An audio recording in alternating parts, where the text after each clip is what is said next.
pile mooy doog a jot mbaa jàmm ngeen fanaane ñu ngi leen di ñaanal bëccëg bu neex ci télévision Futur Média tey mardi dafa lundi parce qu'on a eu un très long week-end ak fu ngeen mën ci nekk on vous souhaite une très bonne semaine de travail exactement 9h pile mooy doog a jot nii ñu ngi leen di xaar itam bu leen fàtte ci téléphone yi yor nañu fi ay enveloppe bu ndimbali yoo xamante ni ñi ko soxla la ñu ko bëgg a baaxee fii ba 11h ci télévision Futur Média en attendant comme tous les mardis Aïssatou Paye Fall nous a rejoint bonjour Aïssatou na nga doxalee elle est belle ta robe.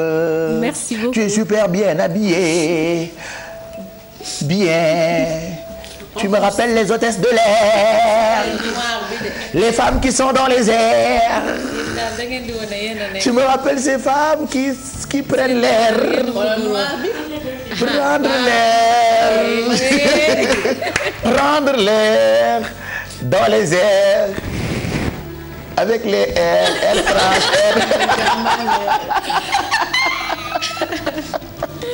C'est pas sérieux. barki yàlla attends je vous dis une chose xam nga lan moo gën a bon ci àdduna yàlla boole la ak nit boo xamante ni daf lay ràngati sax da ngay nekk demi dof mais moom daf lay def double dof loolu moo ma dal ci Bijou Ndiaye mais bon yàlla baax na yëpp dina mës a passé incha allah xam naa bu yëpp passé dina revenir à la normale tout à l'heure avant ñuy waxtaanee lépp lu jëm ci wàllu technologie ak Merry Beye Diouf on parlera de cet hommage bu ñuy rendre Doudou Ndiaye Coumba Rose au Palais des Beaux-Arts de Bruxelles.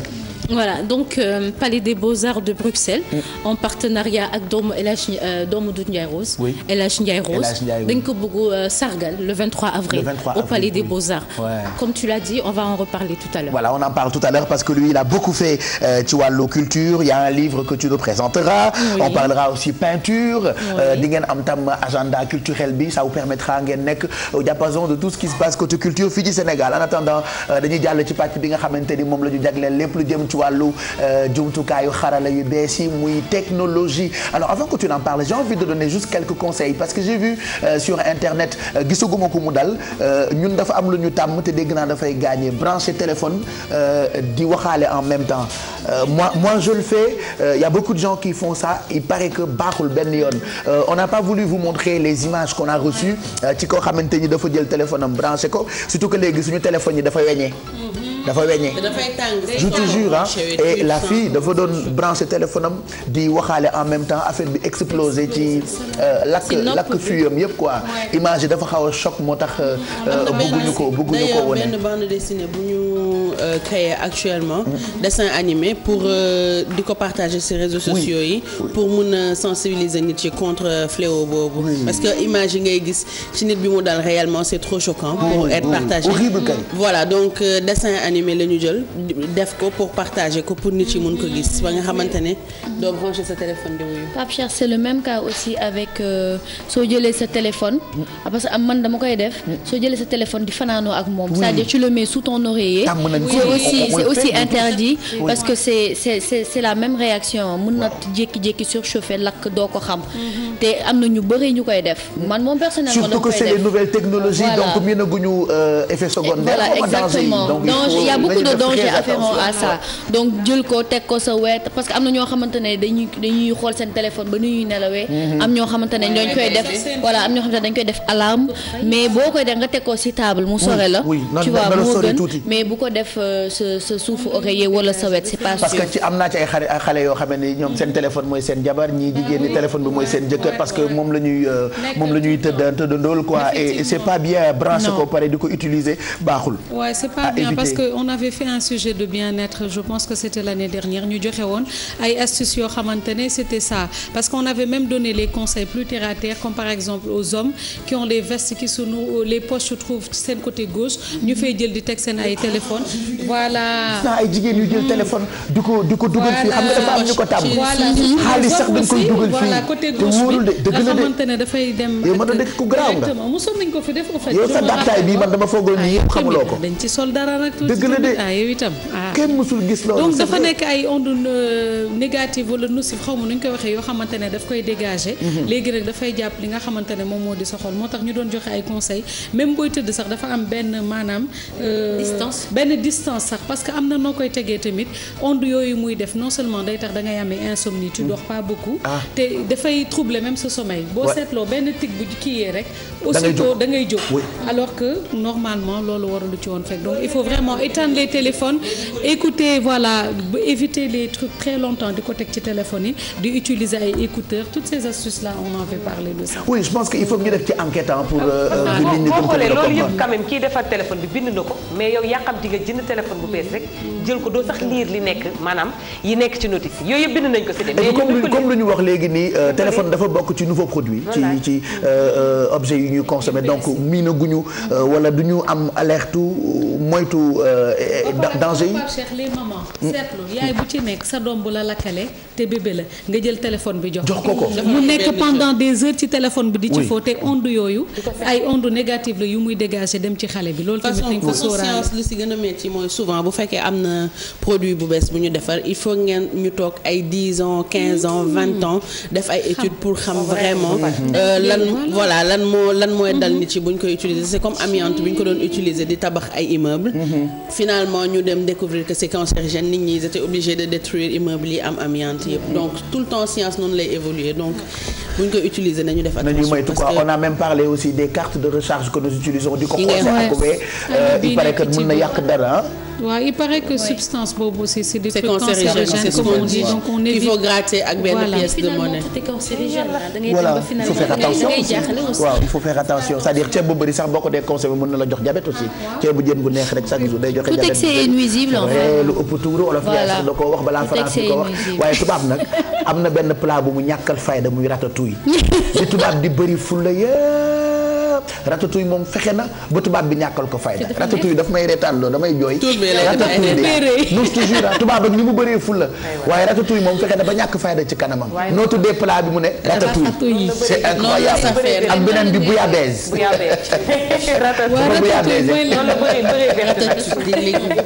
donc regardez ce que fait le téléphone portable un peu sur nos têtes ni muy duggee ci suñu cerveau ak yenn ci ay njaxas ci ay mbifafoore yoo xamante ni téléphone mën na ko def donc segam boo ci wuyu tout le temps paraît-il am na ay ondes yoo xamante ni mën na yàq bopp bi parce que excès téléphone baaxul ak nopp yi itam mën na ko yàq lu bëri de 30 minutes c'est interdit. oui on demande aux gens comme que lu mënul ñàkk faaw mu am on est obligé d'avoir nos téléphones portables on demande à tout le monde d'utiliser des casques lu bëri écouteurs yi ñuy utiliser ñu koy utiliser lu bëri ça peut nous empêcher d'avoir certainement des problèmes liés ak téléphone mais li ñu bëggoon alerter sénégalais yi seetaan mooy brancher téléphone di ko utiliser surtout guddi gi loolu c'est à éviter parce que wax nañ ci yu bëri il paraît que sax am na borom xam-xam bi mu wax ni mën na wàññi sax ngóor a góor loolu voilà loolu tonton Mac moom a ko soufflé léegi ni ça aussi je savais pas merci tonton Mac pour cette information ak yeneen i mbir yoo xamante ni mën na ko indi ci ay gàllankoor bu dee dañu koy utiliser merci en tout cas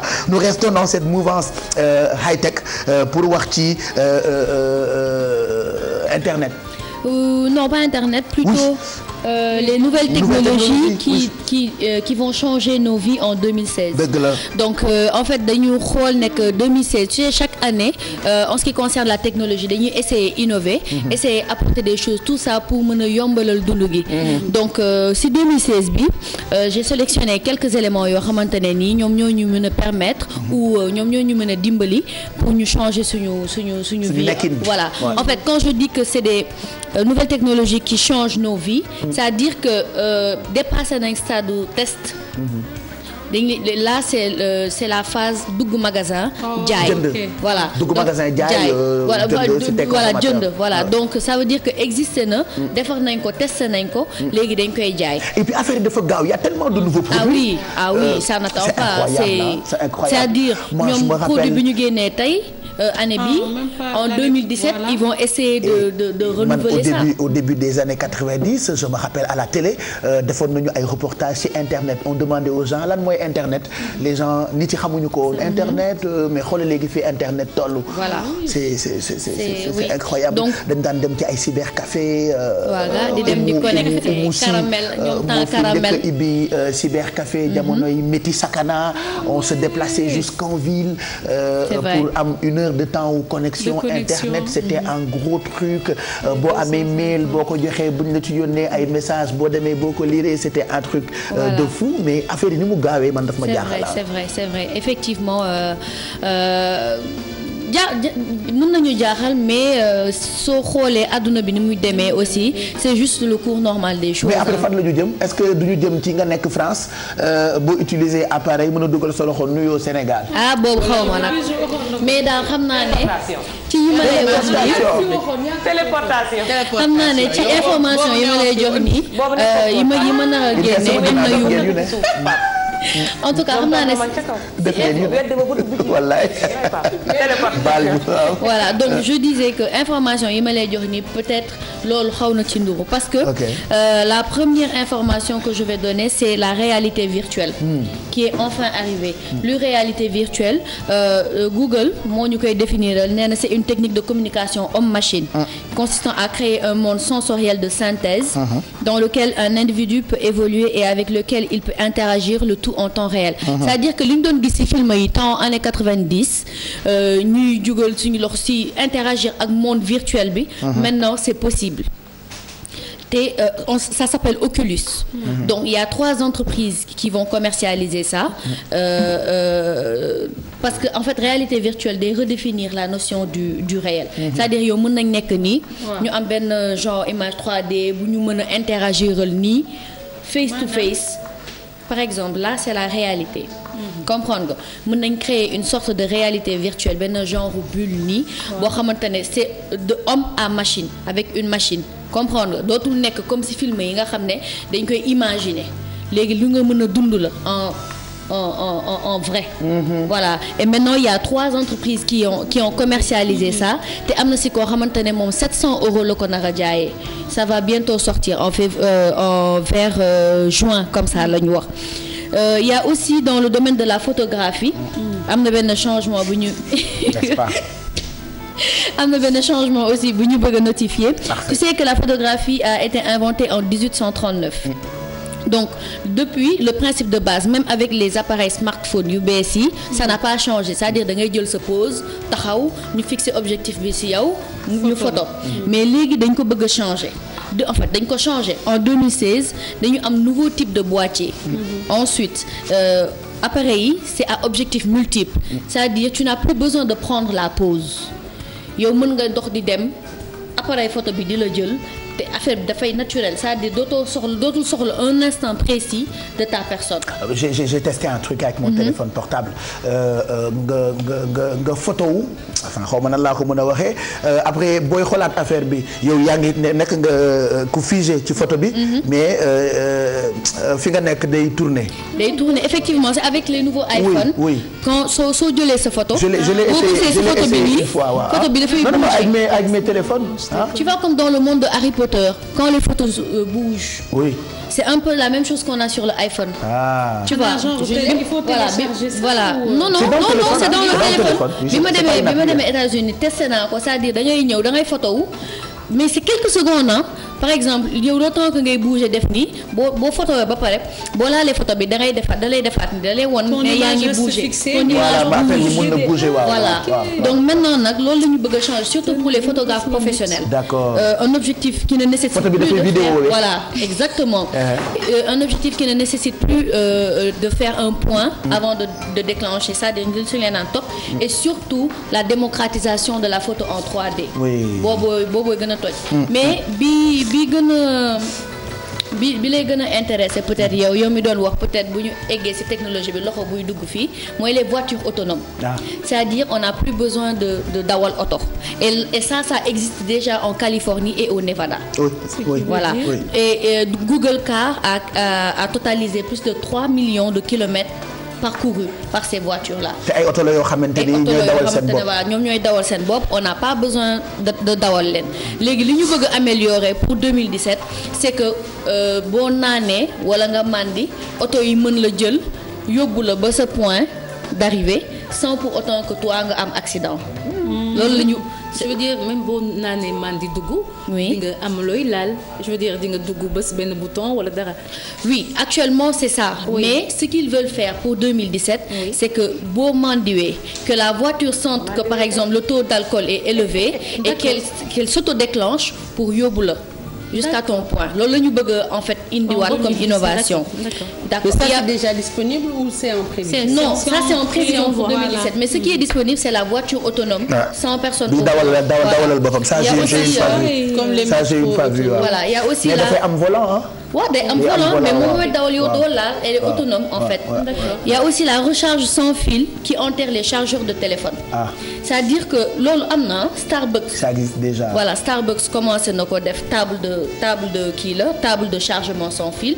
Ikea tamit commencé na ko jël et même maintenant les conducteurs ñoom Toyota tout ça là dañu bëgg a defar ci seen biir oto benn sorte d'habitacle boo xamante ne nii doo soxla sa téléphone bu déchargé nga jël fil nga branché ko donc tout ça c'est pour améliorer toujours xam nga.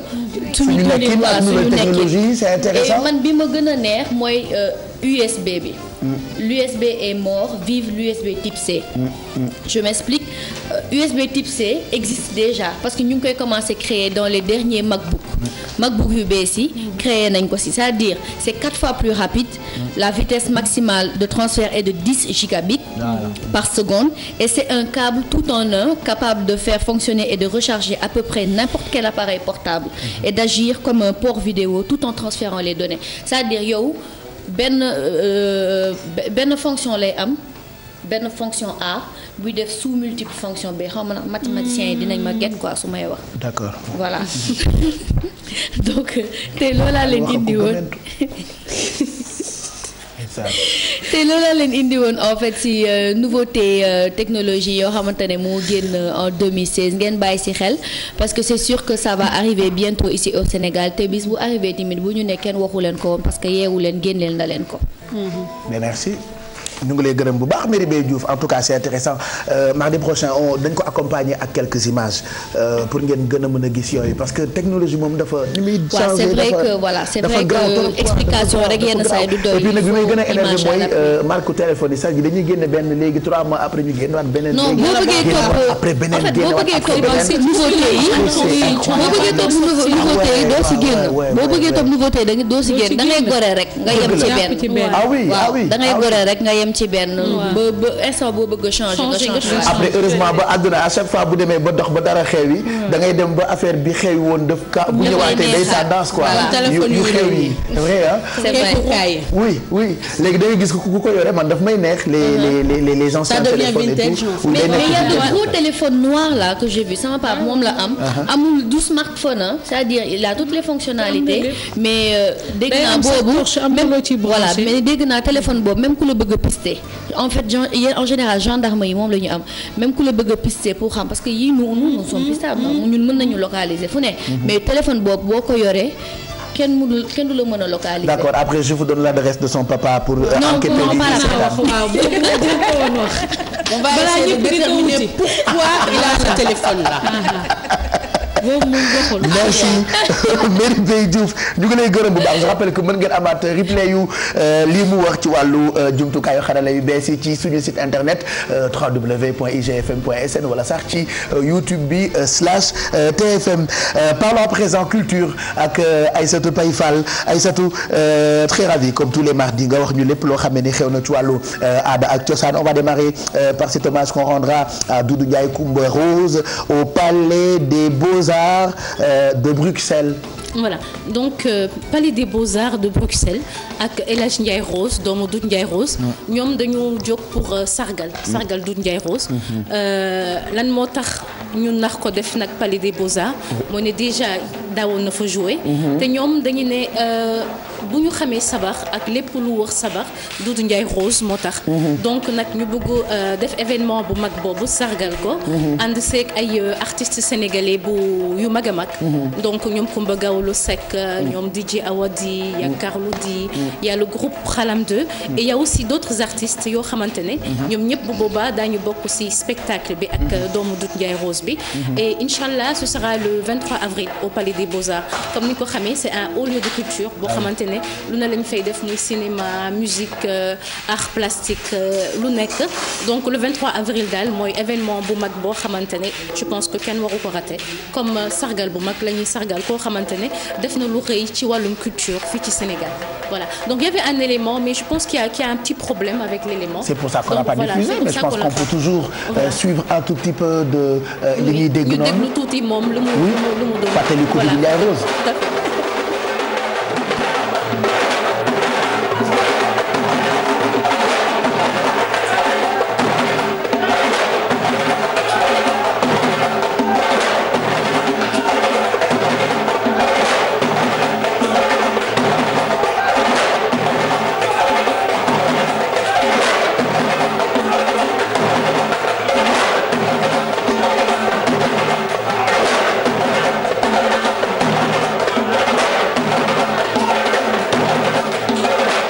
Doudou Ndiaye Rose kon dinañ ko delloo njukkal ci dëkk bu mu miin lool yàgg fa joué muy Bruxelles ca Palais des Beaux-Arts ak doomam jooju nga xam ne am na jom mu ngi topp ci tànku papaam muy El Hadj Ndiaye Rose en tout cas télévision Futurs Médias dina ko topp Aïssatou Paye Fall nous reparlera de ça bu mbir mi passé comme ça ñun ñu mën a xam naka la ñu koy njukkalee foofu ci Bruxelles le 23 avril il y a un autre artiste que tu as suivi il s'appelle Pape Momar Leye c'est un artiste peintre. Oui c'est un artiste peintre c'est un jeune garçon bu yëngu ci dessin nee na lu mu yàgg bëgg la donc day def ay tableaux yu intéressant ñu dem xool élément bu ñu def ak moom après ñu dellu si plateau bi. parce que tamit c'est artiste bi la aussi parce que yaay valoriser li ngay liggéey mais man moom au début loolu moo nekkoon son problème parce que xaw ma woon jaay ay tableaux dama doon liggéey pour le plaisir après may commencé dem ay commandes des expositions ñu may invité comme ici à Dakar en 2008. def naa exposition Galerie Nationale où j'ai participé avec d'autres artistes et depuis lors laa commencé di participer yeneen vernissage commencé di jaay tuuti après au fur et à mesure ma commencé di gën a liggéey.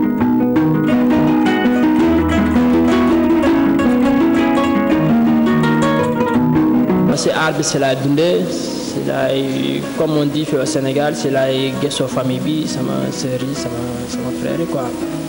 Alhamdulillah ça fait maintenant depuis 5 ans mi commencé di yëg bu baax maa ngi gën a xam yoon bi technique job yi mi ngi gën a génn expérience bi ça va quoi. tableau bi nii boo xoolee li ma gis temps souvent moom laa fi defar que ça soit car à petit charrette yi fii mbedd mi daal lu may gis laa def fii.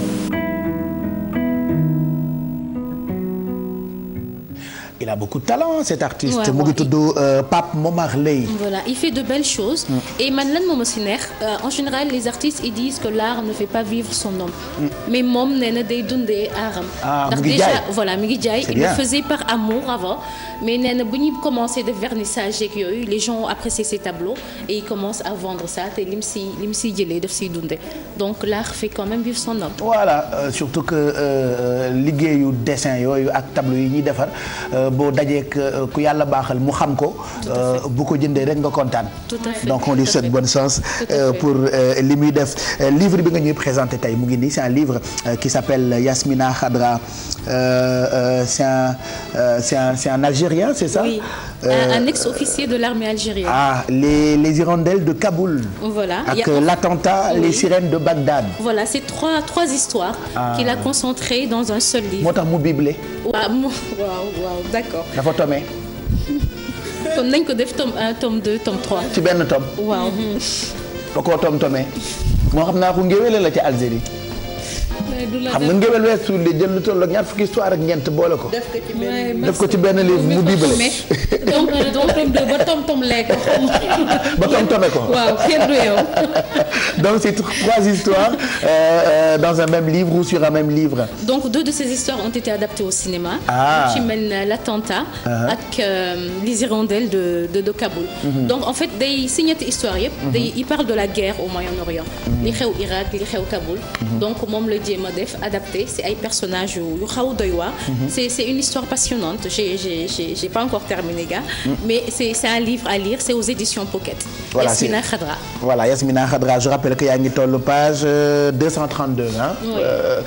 pour ñu ko am te bëgg a liirandoo ak yow lisez gaaw balaa yeewu leen bi di jeex comme ça ngeen tolloo en tout cas paraît-il que boo dee lire histoire yi tu voyages et tu comprends plein de choses.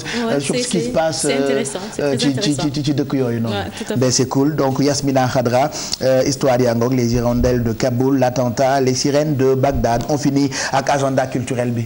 voilà donc lu may wax mooy c'est une cérémonie de dédicace de Felwine Sarr. donc Felwine a sorti un livre Afrotopia. donc temps yëpp ñu ngi woon France. di def promotion livre bi. léegi nag le 9 avril fee ci galerie librairie Athéna. bi nekk place du souvenir africain. donc ce sera à 16h le samedi 9 avril. si la ñuy def cérémonie de dédicace bi donc ñi bëgg a gis livre bi ñi ko bëgg a jënd ñëpp nañu dem librairie Athéna ce sera le samedi 9 avril à partir de 16h. voilà donc loolu rek moo jotagum xew plus le 23 avril. à Bruxelles. À Bruxelles avec voilà l'hommage qu'on doit rendre à Doudou Ndiaye Coumba Rose. Ne ratez pas surtout ces 2 événements. Voilà Youssou Ndour qui a mobilisé ses équipes pour collecter des fonds pour soutenir xale yi amee feebaru xol ça aussi. C'était un événement culturel boo xamante ni ça a marqué tout le monde durant week-end bi. mu nekk loo xamante ne man j'ai loolu dama naw loolu. parce que je pense que ku nekk boo amee si fànn boo nekk am si lu la si yàlla may je pense que da nga ko war a jëfandikoo pour dimbali ñëw yu doole yi que ce soit les enfants de la rue les enfants handicapés yenn feebar yi et xam nañ ne Sénégal nu santé bi demee que nit ñi pour ñu fajoo yooyu yëpp problème la et je pense que c'est une initiative à louer que loo xamante ne dañ ko war a def di ko defaat ak ku yàlla may daraja may la kaddu boo waxee ñu déglu la je pense que dafa jot nag ñëpp taxaw pour ñu jàppalante suñu biir c'est une forme de solidarité extraordinaire qu'il faut louer et que je pense que ñu bëri war nañu def na moom. voilà mën ngeen continuer di ñu envoyer seen ay dons d'ailleurs on vous donnera les numéros tout à l'heure laata ñu jeexal ngeen am ko ci écran bi numéro de compte bancaire bi nga xamante ni ci ngeen mën a virer seen ay dons nu mu gënee gaaw objectif bi samedi c'était 100 millions hier on a atteint lu toll ci 167 millions de francs CFA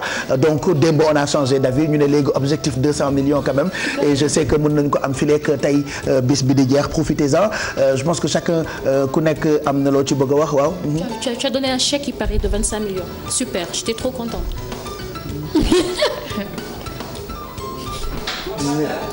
mi nga xam ne ba danaa tëdd ba ne ñëwal dama ko ne dinaa dem dinaa ñëw ñu jékki-jékki xool ma ne ma dañ may boole caméraman boole ma caméraman doyatu leen maam Fatou Ndoye ne ma may ànd ak yow ñu ñëw bëgg surveillance na quoi télé bi c'est incroyable. sama xarit bi woo ma ne ma def naa ci 500000 donc nu mu tuutee ma ne ko dinaa ko jël si production bi woo ma ne ma booy dem yóbbaaleel caméra ak caméraman jékki-jékki maam Fatou Ndoye ne ma ñu leen doolee ma ne ko fay ànd ak man ak sa ñuulaay bi yow foo jëm gunge la rek xalaas lan la ba jàmm la jàppale rek ci liggéey bi di liggéey ban dafa liggéey doom bi dafa metti jëli xaalis dafa dëgg la de mairie ba pare téléthon bi dama ko soppi ngénte mel ni kuy jokkalante ci xew naan sama gër gi indi na fukki junni ñii téeméer oui man duma changé wax leen ci wax naa ci xorom si doo changé du sa féeti non damay tooñaa en tout cas continuer leen di def seen ay dons Bijou loo ci bëgg a wax kan man don bi vague de solidarité bu am moo ma si touché parce que souvent da ngay gis nit bu soxla ndimbal kenn du ko jàppale mais boo gisee comme Aïssatou ni mu ko waxee boo amee tur jël tur bi utiliser ko nekk ñëw leen ñu dimbali xale yi nga xamante ne ñoo yow de sama rakk di yàgg gëti barki dem boo jaay rek yàgg pouponnière ba meew dem couche dem. samay doom lañ. waaw Bavoir ak Babette. xale yi nga xam ne boo leen yoree sa kër dañu mel ni ñuy lekk couche. man mosuma gis loolu. xale yi est-ce que duñu lekk ay couche. bon à seuls les connaisseurs. que seuls les connaisseurs peuvent parler. nous que y'a que nous qui sait. y'a que nous qui sait xale yi dañu mel ni ñuy lekk couche en fait. dëgg la de. keesu couche ngay jënd mu def 2 semaines. moo tax bu ñu setee nga ne alhamdulilah. dëgg la de. yàlla boo léeg-léeg poche yi rës nga yore ñaari couche wala ñett. wallaahi. xale bi dafa mel ni jour boobu lay gën a am besoin. xale yi nekk couche xale yi. day mel ni jour boobu lay gën a am besoin au fait. dëgg la de. moo tax nga wax leen nga am ñaar ñett rek ñu propre en fait. waaw c'est vrai yaa leen ko war a teel tàmbal ko def quoi yéen ñi tayal te balaa sa xol bee jeex sax couche yi jeex ba nga ba bi buñ ko mujjee defal mu fanaan nag moom ba yow ba couche bi rek. noonu mu wàcc noonu. di posé 5 loolu muy joxe noonu daal di couche ba wadd ni mbul ci suuf. ah itam daal di jàll xam ne li ma koy wax bu daal di sóob nee na dafa cal daal di sóob dox. ñu naan couche bi kii wàcce. ñi nga dëkkal di la fàttali ni couche bi fees na. couche bi mbuuse. ñi nga dëkkal di la fàttali ni xale bi couche bi fees na. dëgg la de. te yàlla xam nañu poche. dëgg la de après ils sont mignons les enfants lu ñu def ça plaît quoi en fait. et ça je l'imagine comme ça. mon fils quand il était beaucoup plus bébé moment yi moo doon gën a neex mooy fajar gi et puis dama bëgg xetu xale bu ànd ak xetu saw tuuti seen saw yi noonu ñu koy sawee waaw mu xaw a jaxasoo odooru xale daal. oui ak poudre bébé bi ak parfum bi ak xetu xale bi waaw ak sawee yi. yooyu noonu sawee xam ngeen sawee. non man sangoo ba pare la may neex buy xeeñ kii. man xetu xale daal daf maa neex daal. yooyu yëpp daf ma neex moom mix waaw noonu mu jaxasoo noonu mbi fa foore sa bakkan bi. mais Pape na moo xale yow. mais xale bu yeewu rek ba couche bi wàcc. wàcc léegi nga ne nu muy def. yow na moo xale day kanaare rek. parce que yow na moo xale xanaa. na mu ma xale c'est-à-dire. doo defar beneen. mon fils n'a pas besoin de soxlawul beneen xale. ah si. moi j'ai pas eu la chance xam nga dama bëri dosé. dama bëggoon su ma màggee je suis fils unique. mais comme loolu man jotuma am rêve boobu. j'ai envie sama doom bu màggee moom tamit. voilà bu ne je suis fils unique. il n'a pas besoin de petit frère ni de petite sœur. non. c'est l'élégance devient des rois. day siis xale bi dafay wax na lu rëy de. mais xale bu yeewu rek bu couche bu waddee nii. day siis de xale bi. nous toujours su ma amoon couche wad leen ko. dama jël ndox rek def ci rek ngeen juste ngeen xool ce que ça donne. parce que oulala xale dafa neex wax dëgg yàlla. ay étude bi seen nga ko laaj ku fi nangu couche keneen fi. Allez, on vous montre numéro de compte bancaire bi c'est un compte Banque Africa pour seen ay dons ak fu ngeen mënti nekk ku lim juum mais ñu ngi gërëm suñu xarit yëpp même ñi defagul seen ay dons Tupuru mu ngi France ñu ngi koy nuyu bu baax elle demande depuis ce matin comment faire pour envoyer ay dons wam mën ngeen soit ngeen yónnee ko via notre compte bancaire bu leen neexee itam ngeen indil ñu ko ci télévision Futur Média si vous voulez aussi mën ngeen ñu ko yónnee ci numéro de téléphone yi nga xam ne ni ñu ngi leen koy jox donc c'est un numéro compte boo xamante ni actuellement mu ngi disponible en tout cas ñu ngi nuyu tey gërëm képp koo xamante ni yaa ngi jàpp ci combat bi objectif 200 millions d'ici ce soir espérons que dinañu ko atteindre 9h34. vendredi dernier am na lu ñu leen bindoon tey dañ ci bëgg a ñëw pour gën ko mën a comprendre grâce ak bijouterie alors benn polémique bu am ci ay vêtements islamiques développés par des marques occidentales. alors Sénégal par exemple Pape Cheikh boo dee xool boo gisee ibaadu bu muuru sañseem bu pop def maquillage am yore saagam du la choqué boo demee ci pays arabes yi pareil da ngay gis ku nekk sañse voilà ça te donne même envie de solo noonu si seen boutique yi dañ koy jaay et pourtant en France actuellement polémique bi mi ngi explosé juste parce que y a des marques comme Dolce Gabbana wala encore Mango wala Marks & Spencer yu jël ci seen biir ay défilé boole ci ay mode islamique ay tenues yoo xamante ne c'est des tenues xam nañ ni dafa dox mais dafa dox justement parce que y a am na véritable clientèle boo xamante ne ñoom dañuy xaar ndax dañuy dugg ci boutique yi di wër yére bu ample yére bu yaatu et tout ça donc ils ont fait ça pour ñoom léegi mu créé polémique bu rëy boo xam ne waa BFM def nañ ci benn mini reportage mën nañ ko xool ñëwaat ci plateau bi ñu xool ci avec ku nekk. Marks & Spencer, Uniqlo, Dolce Gabbana. La liste des marques proposant hijab et autres voiles musulmans s'allonge. Réaction. C'est compliqué de trouver des vêtements longs et amples déjà. Enfin, même dans tous les magasins, on trouve que des trucs courts ou comme ça, donc c'est pas trop possible, donc ça c'est bien. Je pense qu'il faut savoir se diversifier et s'adapter aussi à la société. Après tout, moi qui adore la mode, j'estime que tout le monde a le droit d'avoir droit à la mode. Simple ouverture d'esprit ou intérêt purement commercial, la mode s'empare du religieux. Le recteur de la mosquée de Bordeaux prend ça avec le sourire. Ce que la politique, ce que la théologie, ce que l'idéologie n'arrive pas à accomplir, l'économie, le commerce et les échanges arrivent à adoucir les rapports entre les hommes. Et je pense que l'islam devient rentable économiquement parlant et sera plus accepté malheureusement, pas pour des raisons d'ouverture d'esprit, mais de rentabilité capitalistique. Excellente chose pour les uns, démarche choquante, voire irresponsable pour les autres. Un voile, c'est une prison. C'est ça qu'il faut se dire. Et quand je vois des couturiers, des créateurs de mode qui oublient tout ça pour simplement faire du fric, parce qu'il n'y a pas d'autre expression, je ne peux être que scandalisé. Pourtant, il faudra s'y faire. D'ici à 2019, le marché mondial de la mode musulmane devrait représenter plus de 400 milliards d'euros. Voilà reportage boobu ñu ngi ko jëlee ci suñu ay naataango yu nekk ci benn télé bu nekk France ñu defee ko en français on va expliquer davantage pour ngeen gën a mën a comprendre polémique boobu la nga xamee ni moo am ci ñun ñuy tuddee ibaadu tubaab bi nag ñàkk ko def weesuwul lu ñu gis mu baax rek dañu koy jéem a jël bëgg ko approprier seen bopp. ñoom dafuñu de ndax j'ai même vu foofu ay nit yoo xamante ni bokkuñu ak ñoom diine ñu commencé di muuru. parce que dafa rafet. parce que c'est effet de mode la en fait. et que la mode amul frontière mun na dem fu nekk mun na laal lu nekk et boo dee xool créateurs yi ñoom tout le temps na rentable rek ñu dugg ci domaine boobu ñu ngi wax que marché de la mode islamique war na représenter 400 milliards d'euros d'ici 2017 400 milliards kenn du ko gis di ko bàyyi muy jàllee noonu man lan moo ma ci métti rek idée reçue yi nga xamante ne yenn occidentaux yi dañ ko am parce que ki ñu mujjee gis ci reportage mi ngi naan voile mook prison ñoo yam c'est vrai dans le monde il y a des femmes yoo xamante ne de cela en fait surtout moi j'ai entendu cette ministre des droits humains xaw ma droit la mu qualifié d'irresponsable ñi marque yi def nga xamante ne dañu créé nañ ma baal autorité dëkk la ñoo xam mais bon elle m'a énervé sur le coup quand j'ai entendu pourquoi ñuy wax loolu parce que nee nañ que jigéen yu bëri dañ leen obligé pour ñu muuru et que ñoom ils se sont battus pour que le corps de la femme puisse être découverte mu war a mun sol mini-jupe boo dee xool avant muy ñëw combat la woon décolleté yu combat la woon donc nee nañ combat boobu la ñu nekk di perdre alors que boo dee xool si démocrate yi quand tu revendiques liberté ci dëkk nga ne ci un pays de liberté am na ñoo xamante ne dañu nekk voile ak yére yu ampli sax c'est au contraire liberté boo xamante ne femmes yi nekk ci pays occidentaux yi dañ ko perdre parce qu'il fallait s'habiller sexy am dama lay wax bi gën a ñàkk fayda caaya la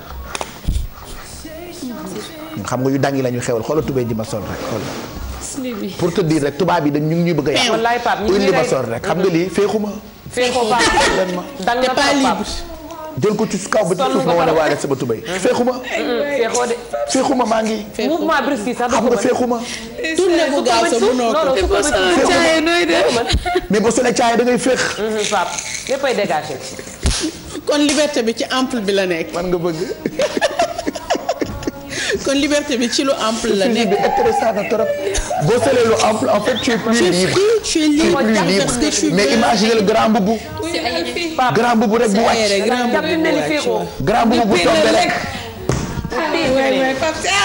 la sama tubay féexuma féexoo Pape koo fi nekk mais mun a sama féexul féexoo Pape bu doon caay fi mu nekk lépp libéré woon féexuma féexul yaa ngi mel ni ku ñu tëj je te jure lii mooy la nag lii mooy peew bi Paa bi wax léegi emprisonnement baa ngi nii waaw bañ bi Guantanamo laa ko tuddee il est emprisonné kay. J'ai un frère, il est à Montpellier. Quand il enlève son pantalon, il faut que jabaram xëccal ko ko. Walaay di ko xëccal. xam nga ni sama rakk ji petit feexul. di ko rek xam nga góor bu jong ma la moytuwul ku ne. xam nga am na ay góoru jekk mooy góor yooyu jege. dafa jege. tonton nag feexul. dafa jege donc gis ngeen lii dafa am valeur caaya. C'est-à-dire, on est en train d'en rigoler. On est en train d'en rigoler. On est en train d'en rigoler.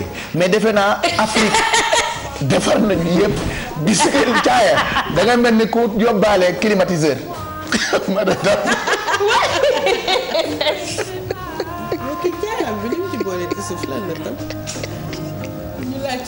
mus ngeen gis ko saw en direct. ni caakan di def émission Reba Saw lii may waaj a dal tey ci suba gi.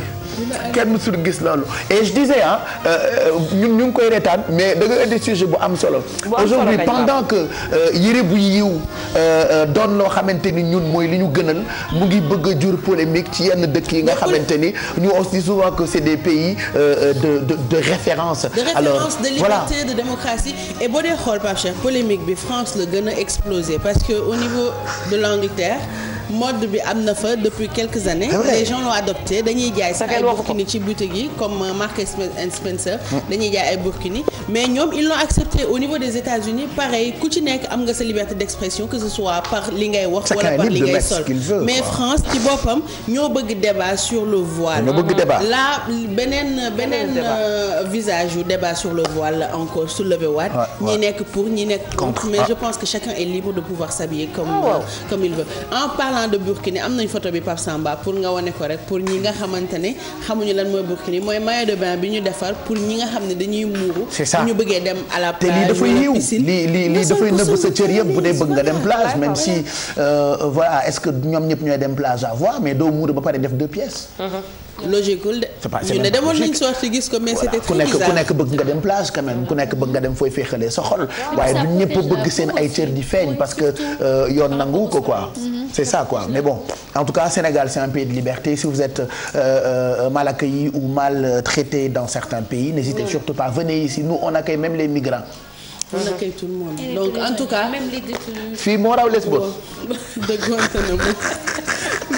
mode islamique ou pas façon là yamul ci ibaadu yi li ñuy tuddee ibaadu rek la séduire na aussi juive yi nga xamante ne c'est des juifs orthodoxes su fekkee juumuma ak ay comment ça s'appelle chrétiennes yoo xam ne c'est des pratiquantes donc pour dire que ça s'arrête pas à l'islam seulement aux musulmanes voilà mais de toutes les façons toutes les religions dévoilées demandent aux femmes de se voiler que ça soit ce soit juif que ce soit la religion musulmane ou le chrétien on demande à la femme de se voiler oui donc merci Bijou pour ce voyage ak lu ñu xamul woon te mu xew ca France am na leneen loo xamante ni fan yëpp jur na polémique xam naa peut-être di nga ci ñëw d'ici demain muy yenn ci ay autorité oui ndeysaan duñ la bàyyi nga àggale mais demal rek juste en rapport avec le sujet de Bijou je voulais aussi attirer l'attention sur man dama ko gis fii ñii ne dañuy muuru man ibaadu sexy laa leen tuddee en fait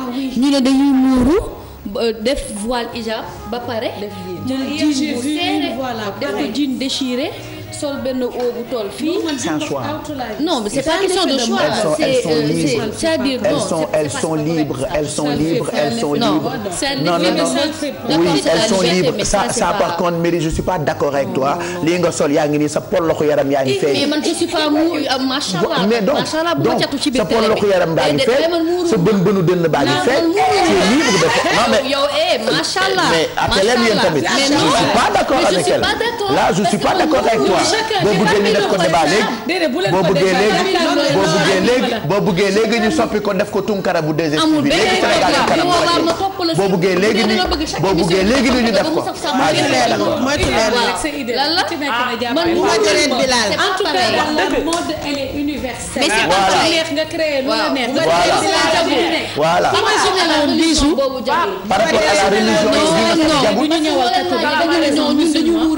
mais da ci am ñoo xamante ni am na ñoo xamante ni ñu ne. salaamaaleykum maaleykum salaam. fi mu nekk nii bu ñëpp jaaroon ci yoon. waaw. du nii la ñuy génnee de. dëgg la. loolu laay wax yëpp jaaroon ci yoon.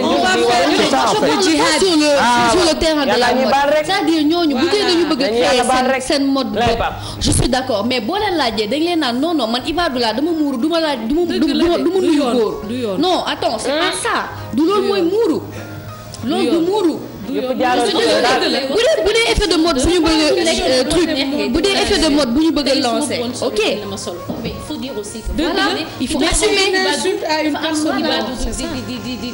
les affaires de la cité jeex na ñu ngi leen di gërëm ci je rappelle que mën ngeen amaat replay bi ci YouTube bi merci beaucoup Bijou Sy on va recevoir nos invités groupe bi. ah non dinaa la ko wax suba duma la ko wax léegi nii on va attendre après je t'en parlerai on va juste recevoir nos invités Mo Jamil ak Doudou bienvenue les gars da ngeen daale sac merci sac man je pense que groupe bi sac la tudd je ne parle pas de Sacré-Cœur même si Sacré-Cœur ngeen dëkk je blague bienvenue alors da ngeen ñëw pour présenter ñu seen single bu ngeen tuddee Balma d'abord parlez-nous de seen groupe bi. Bon, tout d'abord, vas-y. Voilà. Tout d'abord, Sac City c'est composé de Mo Jamil et Dou. Et puis on est Moi, Mo Jamil, lui, c'est Mo Jamil. D'accord. Moi, je pensais que c'était 3 personnes. Mo Jamil ak Dou. D'accord. C'est ça. Voilà, on est des jeunes qui ont grandi ensemble. bi ñu nekkee xale ba léegi tu vois di football di def lépp après par la suite ñu bokk même passion musique c'est par la suite qu'on a formé le groupe tu vois ba mu nekk Sac City tey quoi voilà c'est ça. Voilà. Ils font quoi comme musique? En fait on est c'est ça c'est notre clip aussi on l'avait présenté ici sur le Kelsar avec Brooks. Maintenant on a fait notre deuxième son mais le tout est basé sur ce son ici. En fait benn suite la boo xam ne dañ ko présenter pour continuer clip bi nii. D'accord ba mu jëm suñu album bi ñu nekk di préparer fi mu toll inchallah. li tax ngeen tuddee seen bopp Sac City. Sac City parce que on habite à une petite maison et tout et on a grandi ensemble dans le même quartier. Et on a choisi ça comme nom. Comme waa Air City un peu. Voilà. En fait esprit la c'est pas Tour Cité bi rek la mais benn esprit de groupe mooy esprit que maag moom ñoo dëkkandoo foofu ñoo taxaloo presque que benn kër moo séparé moo ñu séparé.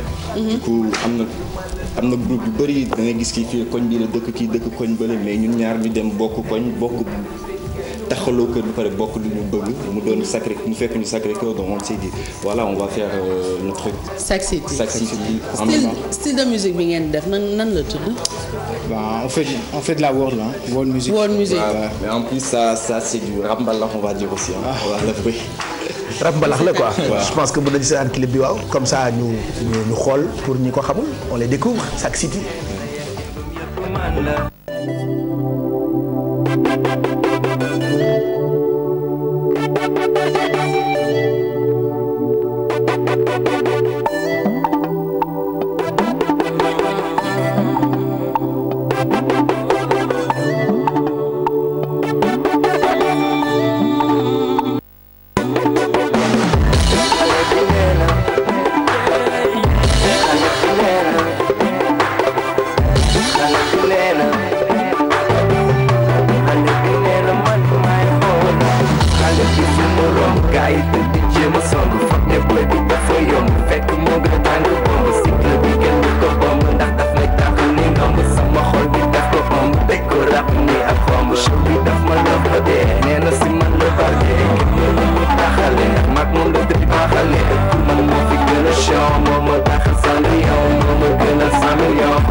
nawul la bu ko forcer nawul te de carré forcer bàyyi nga nekk bébé sampil sa jikko coono àdduna ak lu bon booba nga jéggi ko.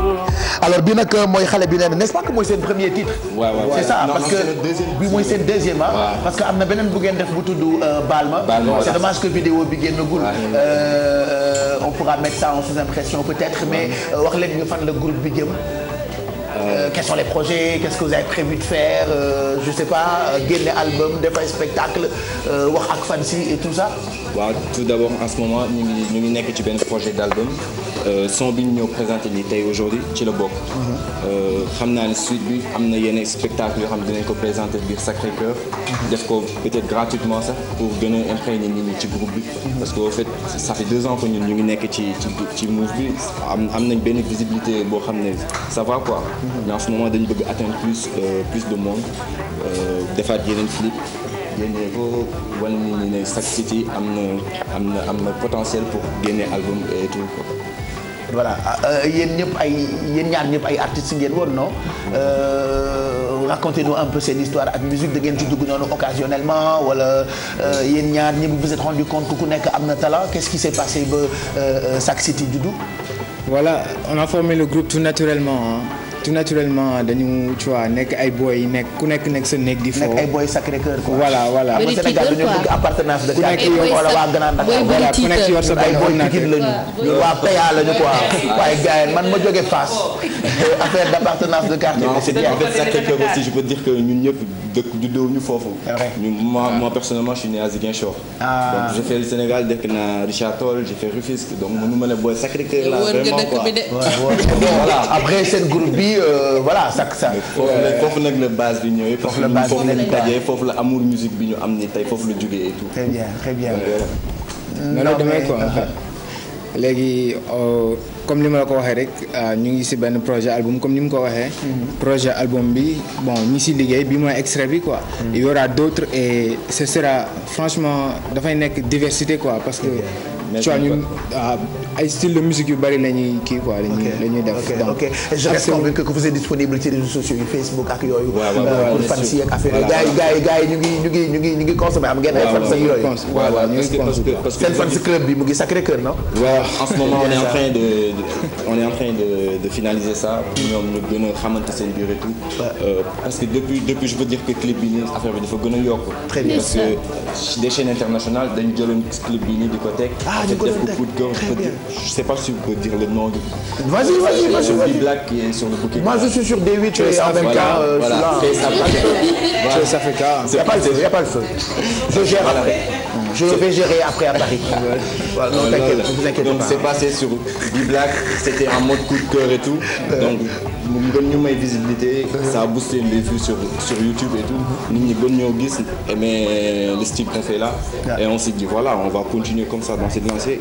Sur cette lancée ñu gën a génne ay sons, préparer album bi, indi diversité ci album bi surtout. C'est ça parce que nous souvent on dit que Sénégal du mbalax bi rek moo fi nekk am na yeneen genre musicaux yoo xamante ni gars yi ñu ngi koy consommer peut-être que duñ ci kii bu baax duñu ko naka laa ko tuddee duñ ci bàyyi xel bu baax et pourtant mu ngi fi quoi et la groupe bi on se rend compte que mu ngi def beneen genre bu bokkul ak li ñuy gis d'habitude ñu ngi leen ciy féliciter en tout cas. merci mooy kan moo leen di produire boo leen di génnee son ak lan ngeen di def. Aminata defi dis astafurlah. Voilà. Aminata c'est suñu grande sœur la dañuy jàppale. kon de ay mbott ngeen mooy Aminata ay seen grande sœur. ñi man waa dëgg la de ay doomu patron lañu mën di c'est ça. doomu patron foo gis xamee ko petit ventre. des lunettes. Actuellement on s'autoproduit. C'est bien. foo leen di jëlee xaalis yéen ay xale ngeen commencé. non on a des grandes sœurs on a des grands frères ñoo xam ne ñoom bëgg nañu déjà li ñuy def bëgg ñu jàppale pour ñu avancer.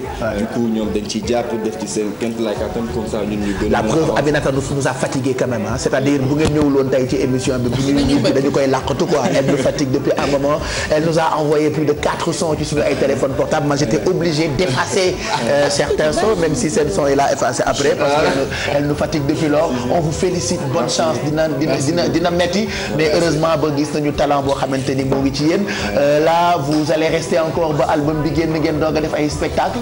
Non en ce moment je pense qu'on va faire benn concert. mais ko waa Sacré-Cœur. kañ la loolu. on n'a pas encore prévu. mais jàpp leen date bi jox ñu ko comme ça ñu wax ko. et puis mën nañu ko wane en direct de. waaw amul problème non on va revenir parce que. on sait jamais hein. voilà. le concert de Saki la tudd ko ba Sac City.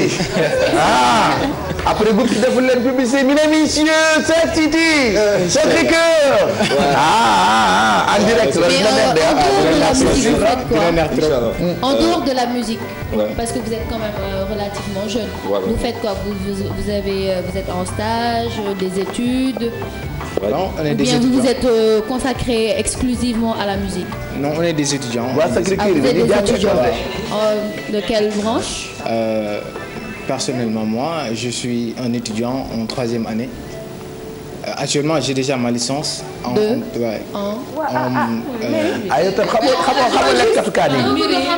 management des entreprises. Management des entreprises. Ah, ok. Et voilà. toi? Moi, je suis étudiant, mais je vais faire une formation en infographie. Première année, alors. D'accord. Non, parce que c'est important d'avoir une polyvalence.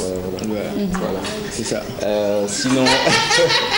Et je tiens également à rappeler que on est ouvert à tous les producteurs. Voilà. On s'autoproduit et on est ouvert quoi. Ça va. Voilà, la musique. Et en plus, on prépare. Pourtant yow laay jàppale dama ne tey musique bee leen andi daal. ñoo bokk kaane yow laa faral d'accord oui nee na musique bi waaw. yow laa faral de. waaw musique bi waaw.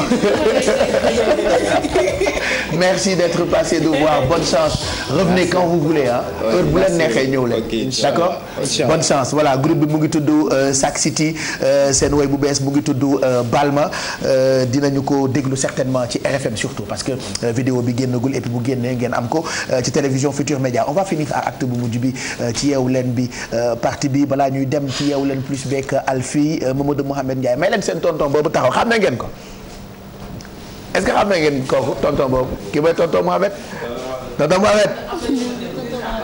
tonton Mouhamed alors lan mooy yóbbu ne tonton Mouhamed dama dégg loolu la wax de nay Pape moo ko wax. moo wax lan yóbbante bi lan la Mamadou Mouhamed Ndiaye moo yóbbante d'accord dama ne oui nuyu naa la d'abord. fay naa la Ndiaye. non da nga ne caaye boo ko kii da ngay gën a. bàyyi ko boo xam ne la wax dëgg Pape. non dëgg la yow it kay féexoo. féexul Mouhamed kañ féexul. Mouhamed féexoo. Sénégal féexuñu. féexuñu Pape. féexuñu ko leen li. te yéen a koy sol. féexuñu mais ñàkk pexe.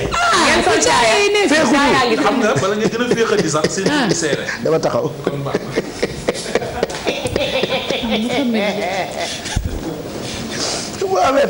Mohamed na nga def. sant yàlla. ana ñoom kii. ñan ci ñoom Lisa Dior. ñi ngi. ñoom kii waay waa rajo ba fàtte naa seen turu Diassé O. ana ñu mbaa ñu ngi ci jàmm fa nga jóge léegi. naka rédaction ba. ñi nga fa rek. Alassane Samba Diop. ñi nga fa rek Pape. keneen ki Assane Pata Gueye. borom grand bu wala ngaan bi. ana ñu. ana keneen ki Adja Binta Diallo. kon fàtte nga leen noonu. astafurlah. ana kii Ami Ndaw communiqué. RFM barki yàlla moo gën a neex. ça s'écoute et ça se voit bu doon nit ñi dañ koy voir kon dañuy duñu sax seetaan TFM. bu doon lii am biir RFM nit ñi dañu koy seetaan je te jure kon audience bu garaaw la RFM TV. mais démb toj nañ défilé bi. défilé ngeen. défilé. non. gisoo bi Assane ne daa bëgg a soo para Babacar ne kon da ngay diig para bi du dem. yow tam dañoo neex xam nga li neex bu journaliste yi defee seen ay duo ba pare Assane Alaaji Garmi ak Ngañ bu ñu àggalee non man RFM daal. RFM daal benn la fi dëgg la de. mu ne lan. RFM TV. ayca ñu bàyyi la nga dem ci revue de presse bi ma bëggoon la. ayca jërë ngeen jëf. nañu ubbi L'Obs FM kon. xanaa Babacar Ndaw Faye moo fay wax ak ABF.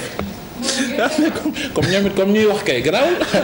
Maria Dominica ak Marie-Louise xanaa ñoom ñooy animé. waaw ñoom ñooy nekk animatrice Lop FM alors ubbil nañ la l'observateur. jëkkan observateur la ñuy ubbi mi ngi wax Pape li mu xëyee moo di président Macky Sall dafa boole activités yi président def bokk na ci discours à la nation bokk na ci xeex wàllu terrorisme waaye bokk na ci défilé militaire ak na mu amee yéen kaay bi nañu Macky Sall ci gàttal wane na boppam loolee le journal bi d'observateur gisee lu aju ci vigilance citoyenne gi muy sàkku ci askan wi ngir xeex wàllu terrorisme jeunesse bi mu ne am na ci ñoom yaakaar ngir Sénégal doon loo xamante ne ji dafay gën loolee lépp yéen kaay bi de l'observateur xëy na ci dellu siwaat populaire moom it xëy défilé bi woon ca fi nga xam ne moo di place de l'obélisque ak soldats yi sénégalais ak nañ fa doon wane seen bopp ni ñu génne kon seen i armes seen i matériel seen i jumtukaay loolu lépp yéen kaay bi xëy ñu ko xamal dem sax ba xamal ñu ne ñi nga xamante ne ji ñoo di force spéciale doon nañ défilé seen défilé moom ma bett ñu bari ñoom force spéciale ndax xaaruñu leen woon ci défilé bi le témoigné moom it ci moom li mbir la dëkk mu di Sénégal mi doon màggal juróom fukk ak juróom benneelu ati indépendance am l'armée bi doon wane boppam doon jaay doole doon wane nan la toll doon wane ay jumtuwaayam noonee la yéenekaay bi xëy dikkee ak ay chars de combat yu rangaloo di défilé démb la ñu jël boobu le portele Sud Quotidien moom it daal ci dellu siwaat xëy ñu xamal ne défilé 4 avril bi woon démb l'armée bi mi ngi wane doole mi ngi natt boppam mi ngi wane kon nan la mëne bi boole ko ak ay photo direct info xëy génn fu kenn génnul ci boobu le défilé moo di li ñuy faral di seetlu mooy bépp réew buy défilé réew yi nga xamante ne ji ñoom nga dendal te ñu doon say dëkkandoo ngeen séq jàmm da nga leen di invité waaye li ñu seetlu dem moo di défilé Sénégal ci président sous région yi amul kenn ku fa nekk yéen kaay bi nañu Sénégal défilé na te àndu ci ak ay dëkkandoo mu di lu direct info wax Soleil nañu lu aju ci feetub indépendance boobee ci diggante saafanto ak défilé bu rëy ci la ñu ko def leneen loolu it yéen kaay bi xëy nañu ko xibaar bokk na ci lu toll ci juróomi téeméer ak juróom-ñett fukk ak juróom benn doomi aadama yoo xam ne ñi ngi woon ci kaso bi génn nañ leen ndax président moom moo leen may grâce ci ko ñooñee ñu may grâce kenn ngi ku ci bokk mi ngi ci grand place mu di oustaz Taïb Socé yéen kaay bi nañu président grâce yéena ko moom oustaz Taïb Socé ndax juróomi ati kaso moom la ñu ko daanoon ñett la waroon a tëdd léegi nag ci grâce bi ci la ñu ko génnee Taïb di xamle ne daal lu dul liberté ko gën nee na it ba mu nekk ci kaso moom Taïb Socé la mu fa nekkee woon moo di jàngale alxuraan ak di waraate foofee ca kaso ba la tribune xëy ñu xamal ne Macky Sall génnee na Taïb Socé ci kaso bi waaye am na yeneen ñaari nit yoo xam ne ci Guantanamo lañ leen tëjoon président andi na leen fii ngir ñu tëj leen ci kaso yi Sénégal ki nga xamante ne ji moo di ministre de la justice moom moo ko xamle ba muy visiter Cap Manuel ci la xamle ne daal Barack Obama ci lu toll ci 89 détenus yi ñu war a tuxal ca Guantanamo daf ne Sénégal na ko ci tëyal ñaar ñooñu kon lañ leen andi kenn ngi ku nekk ci kaso ba yéen kaay bi di quotidien xëye comme mu di Karim Wade journal bi nañu moom it coow toppati na ko ne lu aju ci ay enrichissement illicite ak ay évasion fiscale ñi ngi ko ciy tudd moom Karim Wade ca Panama ak ki nga xamante ne ji moo di Mamadou Pouye laas xëy ñu xamal ne Mamadou Pouye mu ñuy tudd ci ay société offshore ndax du alalu Karim Wade la gaa yi bëgg a topp yéenekaay bi loolee kon la xëy di laaj ñu waxtaane wàllu politique ak Walf Fadjri mi ñu xëy xamal ne dialogue politique bi nga xamante ne ji Macky Sall mi ngi ko doon sàkku ngir ku jëg politique gi fekk si ko ci gaañi bañ nañu nee nañu duñu toog di waxtaan ak Macky Sall ñu waxtaane kon wàllu lambu ak sunu lambu mi xëy ak ñun ci xibaar buy neex amateurs yi mu di combat Yékini ak Lac de Guiers 2 yéenekaay bi nañu daanaka taxaw na ñaar fukki fan ci weeru ak ñeent ci weeru juillet ci la ñu ko war a bëre Aziz production mooy ki dox boobi les combats mbërë ngi boo xamante ne ji moom it yéenekaay yu bëri xëyee nañu ko mu di Bombardier ñu fekk ko ci l'Observateur journal bi xamal ñu ne benn oto 4x4 am moom Bombardier moom moo lakk oto bi mi ngi lakkee ci autoroute à péage bi oto Lincoln Navigator la buy jar ñeent fukki million moom moo lakk Pape ba jeex. voilà merci l'Observateur moo ko bind mu ngi ci ñu ngi lay gërëm bu baax revue de presse bi di ngeen ko amaat ci télévision Futur Média ci kanam ci diggu bëccëg bi fii la ñuy jeexalee partie bi on se retrouve dans quelques minutes pour supplément wu yeewu leen plus la ñu ko tuddee merci beaucoup Aïssatou Paye Fall on te retrouve mardi prochain pour beneen pàcc bu ñu jagleel culture. Inch'Allah Pape Cheikh et j'en profite pour remercier Bichic avec Marianne et Madame Diouf Khady Diop ñoom ñoo ma habillé. Elle est belle la robe en tout cas. Tu es chic ce matin. Ouais, merci. Voilà. C'était chic. Nuru nga ñu la habillé quoi. Ouais. Voilà. Elles sont très chic. Je suis aussi chic hein. Mais pas des chaussures sur la table.